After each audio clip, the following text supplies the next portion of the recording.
ஒரு வார்த்தை சொல்லும் கர்த்தாவே, எங்கள் வாழ்க்கையெல்லாம் செழிப்பாகுமே. ஒரு வார்த்தை சொல்லும் கர்த்தாவே, எங்கள் வாழ்க்கையெல்லாம் செழிப்பாகுமே. அன்பு நேயர்களே, கர்த்தர் உங்களை ஆசீர்வதிப்பாராக. இந்த காலையில் உங்களை சந்திப்பது எனக்கு மிகுந்த சந்தோஷம். இந்த நாள் உங்களுக்கு ஒரு வித்தியாசமான நாளாய், மேன்மையான நாளாக இருக்கும்படி ஆண்டவர் கிருபை செய்வாராக. வேதத்திலிருந்து ஒரு வார்த்தையை சொல்லி நான் உங்களுக்காக ஜெபிக்க போகிறேன். வேதத்தில் ஒரு வசனத்தை வாசிக்கிறீங்களா? அதாவது மத்தேயு 15ஆம் அதிகாரத்தில் ஒரு அருமையான வசனத்தை ஆண்டவர் எழுதி வைத்துக்கிறார். 23ஆம் வசனம். அவர் ஒரு வார்த்தையை சொல்லவில்லை. அப்பொழுது அவருடைய சீசர்கள் வந்து அவர் சீசர்கள் வந்து என்ன சொன்னாங்கதுன்னா, இவள் நம்மை தொடர்ந்து கூப்பிடுகிறாளே, இவளை அனுப்பிவிடும் என்று அவரை வேண்டிக் கொண்டார்கள். அதற்கு அவர், காணாமல் போன ஆடுகளாகிய இஸ்ரவேல் வீட்டாரிடத்திற்கு அனுப்பப்பட்டேனே அன்றி மற்றபடி ஒன்றுமில்லை. அவள் வந்து, ஆண்டவரே அதுக்கு எனக்கு உதவி செய்யும் என்று அவரை பணிந்து கொண்டார். அவர் அவளை நோக்கி பார்த்து, பிள்ளைகள் அப்பத்தை எடுத்து நாய்க்குட்டி போடுகிறது நல்லதில்லை என்றார். இவ்வளோ பயங்கரமான வார்த்தை பாருங்கள். பிள்ளைகள் அவருக்கு மகளுக்கு உடம்பு சரியில்லை, சுகமாகணும்னு சொல்லி அவள் கேட்குறான். ஆனால் ஆண்டவர் சொல்கிறார், பிள்ளைகள் அப்பத்தை எடுத்து நாய்க்குட்டிகளுக்கு போடுகிறது நல்லதல்ல என்றார். அதற்கு அவள், மெய்தான் ஆண்டவரே, ஆகிலும் நாய்க்குட்டிகள் தங்கள் எஜமான்களின் மேஜிலிருந்து விழும் துணிக்கைகளை தின்னுமே என்றார். இயேசு அவளுக்கு பிரயோத்தரமாக, ஸ்திரீயே, உன் விசுவாசம் பெரிது, நீ விரும்புகிறபடியே உனக்கு காக்கடவது என்றார். அந்த நேரமே அவள் மகள் சுகமானார், ஆரோக்கியமானார். எவ்வளோ அருமையானவர்! அவள் சுகமாகிறதுக்கு தகுதியே இல்லை. அந்த குழந்தை, அந்த பிள்ளை சுகமாகிறதுக்கு அந்த தகுதியே கிடையாது. ஆண்டவருக்கு நாய்க்குட்டிகள், அதாவது பிள்ளைகளை எடுத்து நாய்களுக்கு போடுவது, நாய்க்குட்டிகளுக்கு போடுவது நல்லதல்லங்கிறாரு. ஆனால் அந்த அம்மா விட்டப்பாடில்லை. பரவாயில்ல ஆண்டவரே, நாங்கள் நாய் தான், நாங்கள் நாய்க்குட்டி தான். ஆனால் மேஜின் மேலிருந்து விழுகிற துணிக்கைகள் இந்த நாய்க்குட்டி சாப்பிடுமே அப்படின்னு சொன்னோன்னா ஆண்டவர் ஆச்சரியப்பட்டார். பாருங்க, என்ன அற்புதமான காரியம் பாருங்க. உங்கள் வாழ்க்கையிலும் கூட உங்களை பார்த்து சொல்லுவாங்க, சுகமாகிறதுக்கு உனக்கு சான்ஸே இல்லை, நீ இவ்வளோ பெரிய பாவி, நீ இவ்வளோ குறைவுள்ளவன், நீ அப்படி இப்படி சொல்லி உங்களை நிறைய குற்றச்சாட்டலாம்.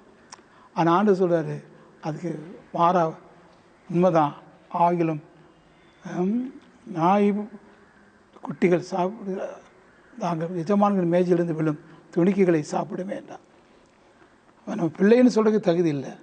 நாய் போல தான் நம்ம இருக்கிறோம். ஆனால் ஆண்டவர் சொல்கிறாரு, அந்த ஆசீர்வாதத்தை நாய்களுக்கு கொடுக்க, அந்த நாய்க்குட்டிகளுக்கு மீதி இருக்கிறத சாப்பிடுமே, அதுபோல் நீங்கள் வந்து சாப்பிட முடியும் அப்படின்னு அந்த அம்மா சொன்ன உடனே ஆண்டவர் ஆச்சரியப்பட்டு அவர் சொல்கிறாரு, நீ இப்போ விசுவாசம் பெரிது மகளை, உனக்கு நீ விரும்புகிறபடி ஆக்கடவு.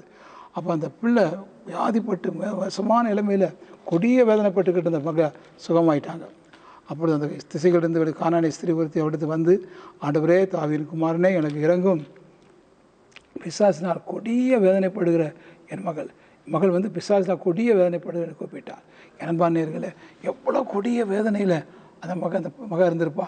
அதான் அந்த அம்மா அப்படி கண்ணீர் விட்டு ஆண்டவர் பின்னாலேயே ஓடியாராங்க. ஆண்டவர் பார்த்து, முடியாது, அவங்களுக்கு சான்ஸ் இல்லை அப்படின்னு சொன்னாலும் கூட ஆண்டவர் ஆச்சரியப்பட்டு விடமா சொன்னார், பிள்ளைகள் அப்பத்தை எடுத்து நாய்க்குட்டிகளுக்கு போடுது நல்லதில்லைன்னு சொன்னார். ஆனால் அந்த அம்மா விட்டப்படலை. மேஜிலிருந்து விழுகிற துணிக்கைகளை அந்த நாய்கள் சாப்பிடுமே என்று. அன்பான கருத்து, அந்த நிமிஷமே அந்த மகள் சுகமாயிட்டாங்க. அந்த கானானியனுடைய மகள் சுகமாயிட்டாங்க. இன்றைக்கி உங்கள் வாழ்க்கையில், உங்கள் வீட்டில் ஒரு வேளை யாரோ உடம்பு சரியில்லாமல் இருந்திருப்பாங்க, ஹாஸ்பிட்டலில் இருக்காங்க, அவங்க சுகமாக சான்ஸ் இல்லை, டாக்டர் சொல்லிட்டாரு, மற்றவங்க சொல்லிட்டாங்க, கவலையே படாதீங்க, இன்றைக்கி ஆண்டவர் சொல்கிறாரு, அந்த மகள் சுகமாவாங்க. இந்த மகள் சுகமாவாங்க. நாய்க்குட்டிகள் மேலேஜிலிருந்து விடுகிற துணிக்கைகளை சாப்பிட்றது போல் நீங்கள் இருந்தாலும் உங்களுக்கு அற்புத சுகம் கிடைக்கும். நான் உங்கள் மகளை சுகமாக்குவேன், நான் உங்களுக்கு. அவர் வந்து வாயிலிருந்து வர்ற வார்த்தைகள், என் அருமையான தேவன், எப்படி உன் விசுவாசத்தைப்படியே உனக்கு கடவுள். நீங்கள் விசுவாசத்தைப்படியே உங்கள் மகளுக்கு சுகம் உங்கள் மகனுக்கு, உங்கள் கணவனுக்கு, உங்கள் மனைவிக்கு நீங்கள் இப்பொழுதே சுகத்தை பெற்றுக்கொள்ள முடியும். ஆண்டவர் சொல்கிறாரு, நீ விசுவாசப்படியே உனக்கு கடவுது. நீங்கள் ஆண்டவர் மேலே விசுவாசம் வைங்க, ஆண்டவர் மேலே நம்பிக்கை வைங்க. ஆண்டவரை நீர் தான் குணமாக்க முடியும்.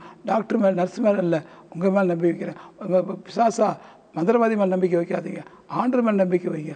அவர் அந்த பிசாசை விரட்டுவா, அந்த கொடிய வேதனையை மாற்றுவா. இன்றைக்கு இந்த அற்புதத்தை ஆண்டவர் செய்வார்.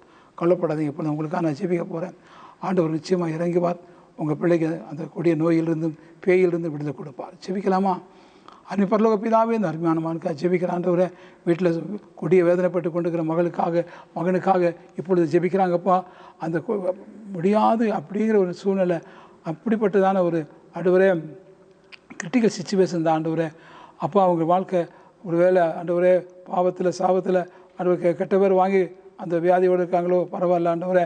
நீங்கள் அந்த கானானிய ஸ்திரீக்கு மன இறங்கி அந்த மகளை குணமாக்குனது போல் இந்த அருமையான மகளுக்கு இறங்கி அவங்க கணவனை குணமாக்குங்கப்பா, மகளை குணமாக்குங்க, மகனை குணமாக்குங்க, தம்பி அண்ணனை குணமாக்கி ஆசீர்வதிங்க ஆண்டவரை, ஆசீர்வதிங்க. நீ விசுவாசப்படி உனக்கு ஆக்கடவுது என்ற வார்த்தையின்படி ஆண்டவரை இப்பொழுது அவங்களுக்கு அவங்க விசுவாசப்படி அவங்க சுகம் உண்டாகட்டும், அவனுக்கு பலன் உண்டாகட்டும், அற்புதம் நடக்கட்டும், விடுதலை உண்டாகட்டும், பிசாசுகள் ஓடட்டும் ஐயா, வியாதியில் குணமாகட்டும், ஆசீர்வதியும் இயேசுவின் நாமத்தில் பிதாவே, ஆமேன் ஆமேன். அன்பு நேயர்களே, கர்த்தர் நிச்சயம் ஆசீர்வதிப்பார். ஒரு பெரிய விடுதலையை ஆண்டவர் பிள்ளைக்கு கொடுத்துட்டாரு. வீட்டில் பாருங்கள், அவங்க சந்தோஷமாக இருப்பாங்க, சுகமாக இருப்பாங்க. ஆமேன். உம் வார்த்தையிலே சுகம், உம் வார்த்தையிலே மதுரம், உம் வார்த்தையிலே எல்லாம் சந்தோஷம்.